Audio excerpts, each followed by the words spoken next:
कोई और तो नहीं कर रहे हैं। तो ये मृत्यु देते किसको हैं? जो भ्रम पैदा करते हैं किसको? टांगी। अष्टांगी। क्योंकि डिस्टरबेंस इसी में किया जा रहा है ना। ये छेड़ेंगे किसको? टांगी को। अष्टांगिक। तो रूपांतरण किस में हो रहा है? टांगी में। अष्टांगी।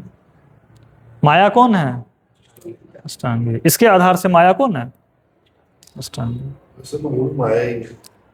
इसलिए कहा, इसके आधार से। हाँ, इसके बाद तो अष्टांगी है। शक्ति के गुण हैं। अष्टांगी गुण है। उसका नाम दिया गया 8 तत्व 5 तत्व 3 गुण के कारण उसको कह दिया। वो डिस्टर्ब क्यों कर रहे हैं? वो थोड़ा शिफ्ट कर रहे थे मुझे तो। ये कहा मैंने, शिव ही कर रहे हैं इसको। शिफ्ट कर रहे हैं, उनको कर रहे हैं। अच्छा। ये किसी को डिस्टर्ब नहीं करते। अष्टांगी को डिस्टर्ब कर रहे हैं, तब संसार प्रकट हो रहे हैं 0 से 9 की काउंटिंग के बीच में, मतलब 1 to 9। और जब वो सुषुप्त हो जाते हैं, जब वो मैं हूं में चले जाते हैं, तो वो शून्य की तरफ चले जाते हैं और फिर प्रकट होते हैं, तो फिर नीचे आके वो फिर टच तब तरंगायित कर तो देते हैं। मृत्यु फिर उनकी हो रही है, अष्टांगी की। मृत्यु जो हाँ, रूपांतरण इसमें है। तो मृत्यु भ्रम आप देख रहे हो ना, एक्चुअल में क्या हो रहा है? काल के कारण तत्व थोड़ी मरते हैं। तब हाँ बदल रहा है ना, मरेगी थोड़ी, वो स्वरूप बदलती है। सर इसीलिए सनातन धर्म में एकत्व की बात की जाती हाँ, और क्या, है कि एक ही तत्व। एक ही है। बाकी भाषाओं में बेटा इस शिव में मुझे समझ में आया कि मैं हूँ, लेकिन शक्ति का उद्देश्य कुछ समझ में नहीं आ रहा। शिव का तो उद्देश्य दिखाई दे रहा है। शक्ति का उद्देश्य है, हाँ सारा बेटा, शक्ति का उद्देश्य है आपके संसार में सहयोग करना। आप जो इच्छा उत्पन्न करोगे उसमें सहयोग करना। तो शक्ति एक तरीके से वो परम ही है, मतलब परम का ही तो वो अंश है ना।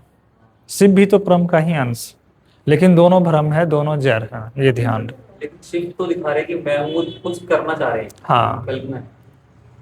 लेकिन शक्ति परम ही है जो हाँ, आप कहते हो ना मेरी शक्ति है।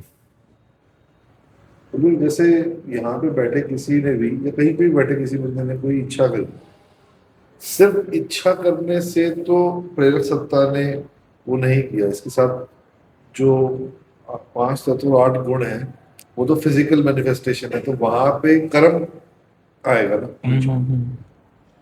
जैसे ही आपने इच्छा किया, कर्म तो शुरू हो गया उसी समय से। नहीं, मैं कह रहा हूँ जैसे जैसे टांगी तक आ गए थे। अब देखिए, अब सीधे हम लोग चलते हैं, थोड़ा यहाँ रोक देते हैं इस जगह पे, ठीक है। प्रकृति के 2 स्वरूप को समझते हैं, ठीक है।